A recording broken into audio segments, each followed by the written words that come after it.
Okay, follow me, round we go. That's it, this way. That's it, Matilda, follow me.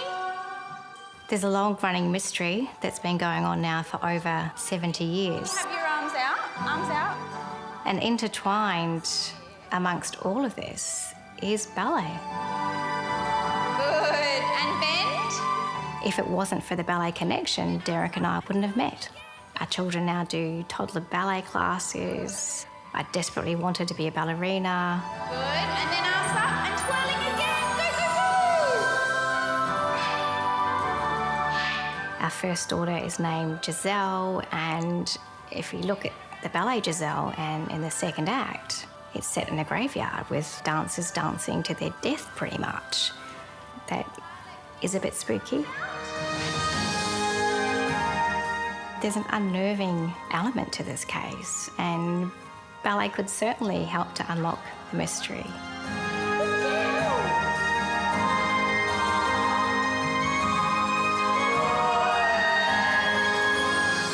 And a little balance.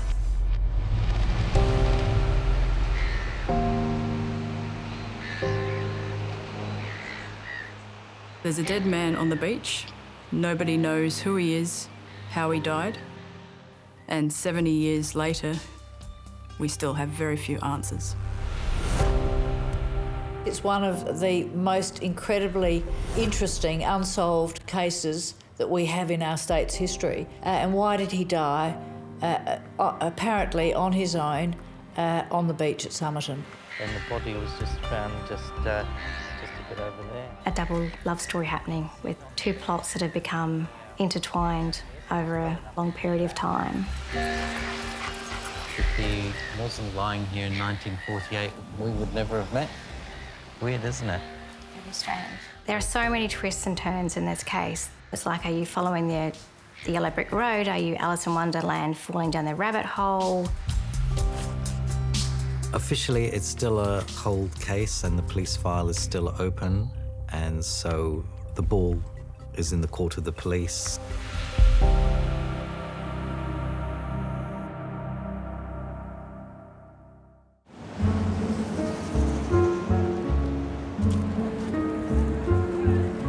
On the 1st of December in 1948, the body was found by two trainee jockeys early in the morning. They were out on the beach exercising horses. We went over to see, like, if he was all right, and we got fairly close to him and couldn't see him breathing, and he never took any notice of us, so Horry Patching hopped off his horse and took hold of his leg, and he was dead. There was nothing terribly unusual about finding a man dead in a public place like this, and the police assumed someone would soon come forward with a missing persons report and the case would be closed. But that didn't happen. A number of people did come and view the body, but were unable to identify him. One of the intriguing things about the case is that all the clothes the man was wearing had the labels removed off them. And so this is what made some people think, oh, maybe this guy's a spy. This is the coat, the tie, this is the rest of the clothes that the deceased was wearing. It was strange that nobody came forward to identify the body, which led to suggestions that maybe he was from Europe or maybe from America. When the autopsy was carried out on the body, it soon became obvious that the man didn't die of natural causes. The doctor who carried out the post-mortem examination said the stomach was deeply congested with blood, and in his opinion, death had been caused by heart failure due to poisoning. The Somerton Man had a very interesting body. He was obviously athletic of some kind. He had particularly big calf muscles, which a ballet dancer may have similar calf muscles. Up to 1948, the dancer's body would have been more solid, more muscular. To be a dancer, a man had to have more developed calves and legs. So it's possible that Somerton Man, if he had large calves, could have had dancing calves. Apart from being embalmed, he was deep frozen. The police knew that they wouldn't be able to keep the body forever, So they had him embalmed, and then they called in a taxidermist to make a death mask. On the 14th of June, 1949, the unknown man is quietly buried at the West Terrace Cemetery. A group of locals came forward and wanted to give him the respect of being buried with a headstone. So they actually paid for the headstone, they paid for the plot, and his headstone reads, "Here lies the unknown man." There was an inquest shortly after the man was buried.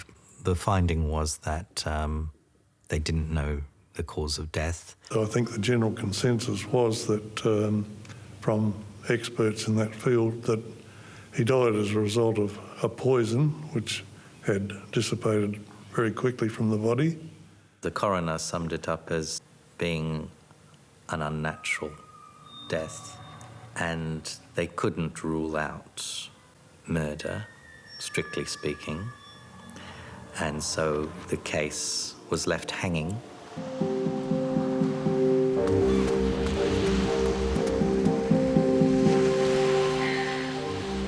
A couple of months later, they found a tiny scrolled up piece of paper in the man's fob pocket in his trousers. When they unrolled it, it said, "Tamam should." It was a mystery as to what this actually meant. And it was printed, it wasn't handwritten. So it was like it was torn out of a book. So the police advertised this in the local newspaper of the time, saying, "Has anybody got a book with these words ripped out of the back?" And it was a newspaper reporter who was well read and said it came from the ending of a book called The Rubaiyat, written by Omar Khayyam. And it meant the end or the finish. And this brought forward the theory that perhaps he had committed suicide. A man came forward to say that he had found a copy of the Rubaiyat of Omar Khayyam, and it did have the last page torn out. So he handed it in to police. He said it had been thrown into the backseat of his car 6 months earlier.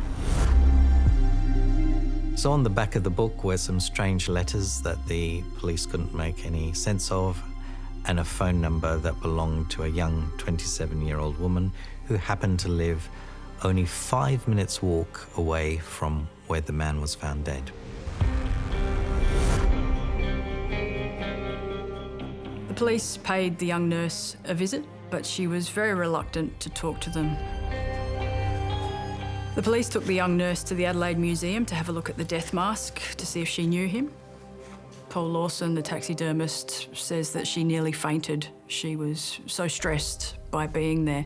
To him, it was obvious that she knew the man. She took one look at it and looked straight down to the floor. Lean said, "Have you ever seen this man before?" "No." "Do you know who he is?" "No." "Can you help us in any way?" "No." Now, I walked round behind her because I thought she was going to faint. After that incident, they were stumped. There were no other leads. It basically hit a brick wall, the whole case. I would say everyone who worked on the case was starting to become frustrated with it. Well, everyone working on the case or had an interest in the case always thought that something would come up tomorrow, but tomorrow never came.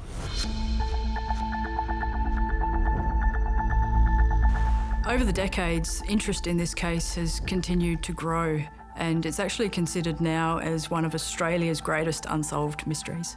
Hello and welcome to the Mystery Files, the weekly show where we look at some of the weirdest mysteries in the world today. There's a crazy online world around the Somerton Man mystery. There's various blog sites that have been set up by people all over the world, and each has their own theory about who the man is, why he was on the beach, and how he died. It is my understanding that these items have since been lost and or destroyed. No one knows where the book is. I think I solved it. A few years ago, a detective called Jerry Feltus was assigned to the case of the Somerton Man. Strangely, the police didn't record the name of the young nurse that they'd interviewed in 1948, so Jerry Feltus set out to find her. And I was fortunate enough to purchase a 1947 phone book, and each night for about half an hour I'd go through a few pages, and I eventually located the phone number that was on the back of the Rubaiyat. And I did eventually have 2 conversations with her. She was very evasive. I come to the conclusion that in some way or somewhere or at some time, they both knew one another. And that was the only conclusion I could come to. I found that she continually changed addresses. It just seems like someone who is running away from something, or running away from being found or identified. But even though Detective Feltus had identified the woman, he still kept her name a secret because she was a potential witness. I teach electronic engineering at Adelaide Uni. I just happened to be sitting in a laundrette watching my washing going around, and there was a stack of magazines beside me, and I picked one up, and it was an article about the top 10 unsolved mysteries in Australia. And the second one was the Somerton Man case. The great thing about the maths we do is it's not pie-in-the-sky maths. It's the type of maths that has great practical value. And so I thought, hey, this would make a great project for my students. I have done a bit of work for the police before. I was an expert witness on the Snowdown case. And so I started building up a lot of history and background on the case, and I think that just sucked me in because I just got fascinated by it all. Here is the Somerton Man so-called code. It looks like a bunch of letters that no one can understand. Professor Abbott and Jerry Feltus worked together on the case for several years, but unfortunately they ended up having a falling out, and I think competition between them was pretty intense to actually solve the case. So in trying to solve the case, it seemed to me the key was to find out the identity of the young woman. So I researched her name independently. I made use of hospital records and electoral roll records. I was able to then find a photograph of her, went to see Paul LAWSON, the man who made the plaster bust and whose office she came to in 1949 to view the bust. Lifted up his glasses and looked at it, and he says, "Why, this is Mrs. Thompson." And so I knew straight away I had found the right person, Joe Thompson. It turned out that by the time I had found out who she was, she had already passed away 2 years before. So that was a little frustrating because I was hoping that she would have some information about who this man was, and perhaps after so many years she would be prepared to say who it was. So then what I did is I thought, well, does she have any descendants? Because maybe she might have told them, for example. And so I found that she had a son by the name of Robin Thompson, and by the time I had figured out that name and how to contact him, alas, he had passed away just 2 months before I'd figured that out. So I just missed him. I think we should take up a collection of our stretching your camera. But the really intriguing thing about Robin Thompson was that he was actually a ballet dancer of all things, and he danced with the Australian Ballet for several years. Robin Thompson, I met at the Australian Ballet School. He was long and lean. He was in very good shape for a dancer. He had a beautiful jump, a natural, beautiful high jump. Robin was a very useful dancer, but he never was promoted to a soloist. Robin's mum, Jo, always came to the ballet, always there on opening night. What was going through my head were reports that I have read that the Somerton Man's calf muscles were like that of a dancer. And so this is what sent me on the track of wondering whether they were related. Is he Robin's father? So I took it to an anatomist at Adelaide University. Professor Abbott asked me to look at the teeth and the ear of Somerton Man and compare to the same features of the person who is supposed to be his son. I found that they are similar. The Somerton Man's earlobe is attached to the skin of his face. It does not hang down. And the lobe of the ear of this younger man is also attached to his face. We know from descriptions that the Somerton Man was missing both lateral incisors, and the young man misses both lateral upper incisors. Combination of two similarities doesn't happen that often. It's probably happening 1 in 10,000 times. And therefore, it is likely that Somerton Man and the person suggested to be his son are actually related. After I'd found that Robin had died, that was unlucky and sad. So then I thought, well, does he have any descendants? So it turned out he did, and that's when I located Rachel, his daughter. I grew up in New Zealand. I didn't have any brothers or sisters. And I guess I always felt a sense of disconnection with my family. One of the things was that I had a passion for ballet. In my family, there was no ballet connection. So when I was at university, I received a letter, and I was told by a social worker that I had in fact been adopted. I was relieved. I felt a sense of happiness, and it also gave me hope for the future to think that somewhere out there I had another family. So I made contact with my birth mother. Her name is Roma. I formed a close relationship with her, and I moved from New Zealand to Brisbane. Special thanks to my daughter Rachel for designing the costumes and coordinating it. She met my birth dad when she was at the Australian Ballet School, and then my birth dad, Robin, got a job with the Royal New Zealand Ballet Company, and she went over to New Zealand with him, and then I was an accidental conception, and they didn't have the means to keep me, and so I was adopted out in New Zealand. So based on everything I looked at in this case, I developed a hypothesis that the Somerton Man and Joe Thompson knew each other.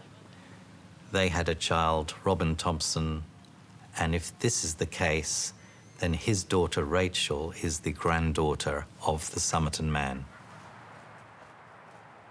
The first time I heard about the case of the Somerton Man was a letter that arrived.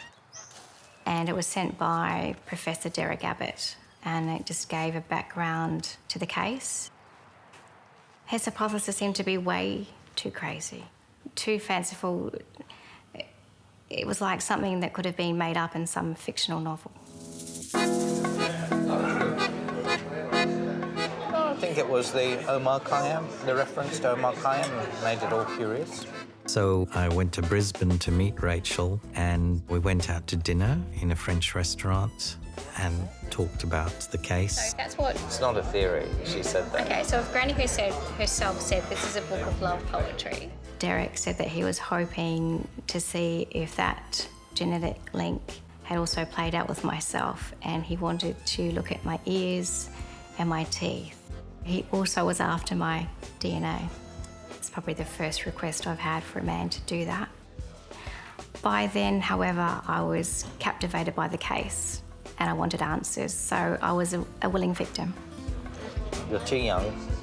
I am way too young. So the relationship moved pretty quickly. Yeah, there was some sort of spark there. Something just magically drew us together. By the following day, we had decided we were going to get married. It all happened remarkably fast. So what are your plans for the next few days? I think basically the next day you proposed to me, didn't you, love? That's something I do not remember. I do remember you in your hotel room begging me to marry you. No, it was you, dear. Okay, I'm flipping onto the plate. Okay, who wants an omelette? So Derek and I got married in 2010, and we now have 3 beautiful children together. Oh, where's that other one gone? The impact that had on my relationship with my mum, it was hard. Violet, what mark do you give yourself with your smoothie? Roma, like a lot of people, I think, felt that our relationship had progressed way too quickly.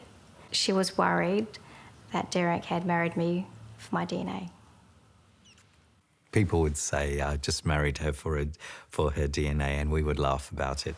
So, yeah, that is funny.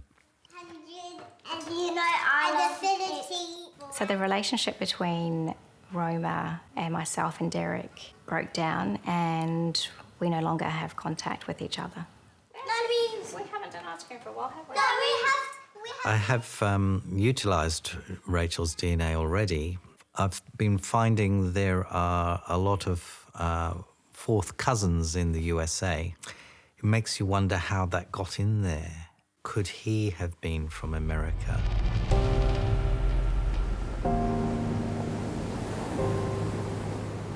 It was just about maybe 20 paces away from the bottom of the stairs and basically on this spot right here. Professor Abbott has been investigating this case for so many years now, and it's completely consumed his whole being. He's become known as one of the world-leading experts in the case. So one minute he was well enough to light up a cigarette, and halfway through the cigarette he was dead.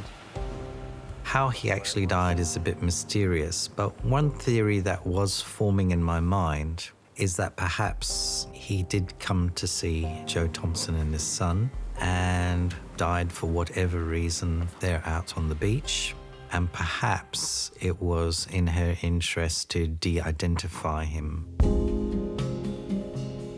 She was in a relationship with another man, George, who would go on to be her husband. Professor Abbott believes that she just didn't want this ghost from the past coming back to mess up her current existence. In later years, she had told me that she was always grateful to George because he married her when she was pregnant, and even though he wasn't the father. I remember her telling me that George wasn't the father of Robin. But it looks like it was all planned, because you have to take the little piece of paper from the last page of the book and place it into the fob pocket. You have to remove labels from clothing. Well, it seems to me that it is an attempt, and fairly elaborate attempt, at confusing investigators.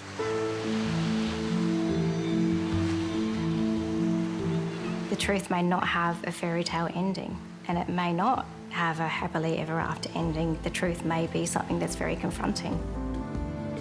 There could be a situation where Joe was involved in the demise of Mr. Somerton. And so he was just directly opposite. It's possible that Professor Abbott actually has the truth of the story, but it's also true that he may be off the beaten track as well. I actually believe the poor man committed suicide on the beach. I believe that overnight his belongings were taken, any pills that he'd taken had been stolen. I think the Somerton Man probably did know Joe Thompson, but when he tried to visit her, she rejected him.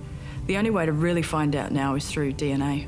Yep, this is our new laser ICP-MS lab. Yeah, I'm really excited about your new labs. They're great. So the plaster cast, embedded in the cast are hairs.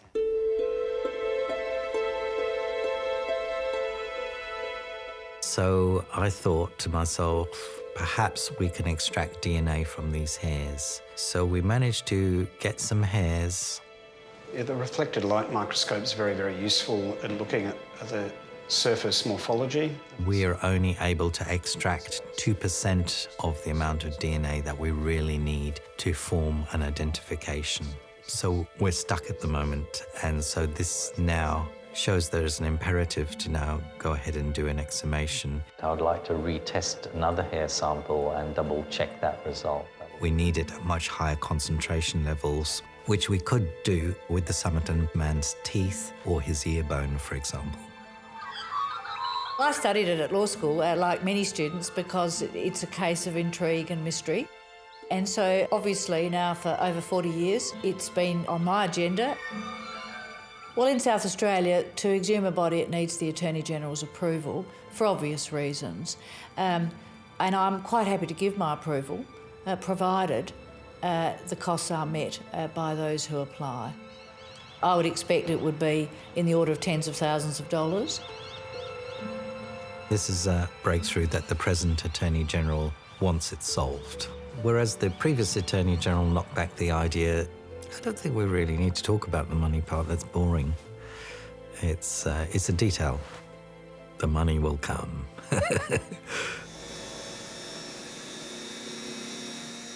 I'm a forensic DNA specialist. So I have a particular interest in using DNA to identify unknown human remains, in particular compromised human remains that are either very old or very degraded.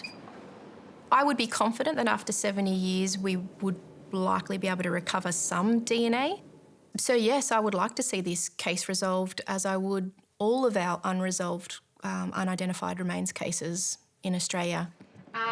So this is a Y chromosome DNA profile. There are a number of limitations with the Somerton Man case, and they particularly relate to the fact that we don't have many reference samples for comparison.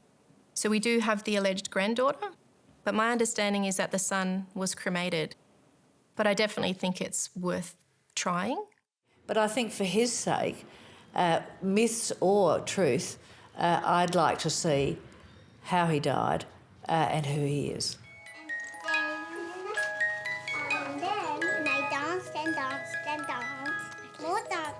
I essentially think about him every day, and I wonder every day, literally, about the truth and where I fit into all of this and where he fits into all of this and how we fit into all of this as a family.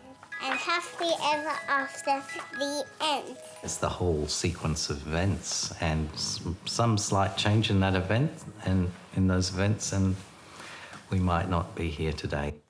Mr. Somerton, we don't know that person's name, but we only know his ghost name, which is called Mr. Somerton. That's all. Yeah. In the playroom, we have a painting of my grandmother, of Granny Jo, and next to it sits a painting of Mr. Somerton, how we think he may have looked. That's Mr. Somerton, and that's Granny Jo. Our children have a lot of unanswered questions with regards to their family history and origins. And to date, we don't know how to answer those questions. I think it's important for them. It's part of their story, too. It's become part of their story. Donald Dunstan wanted this whole cemetery flattened, and so he passed a bill that this would happen by 2032. By exhuming the body and giving Mr. Somerton an identity, it will finally bring closure to this case and to the lives of a lot of people. There's a family out there somewhere who have lost somebody. We should bring the kids here one day to see Grandpa. May he rest in peace. And I'm sure we'll give him his name back very soon. There's a man lying in an unmarked grave who deserves to have a proper burial and a proper farewell. Somebody needs to own him.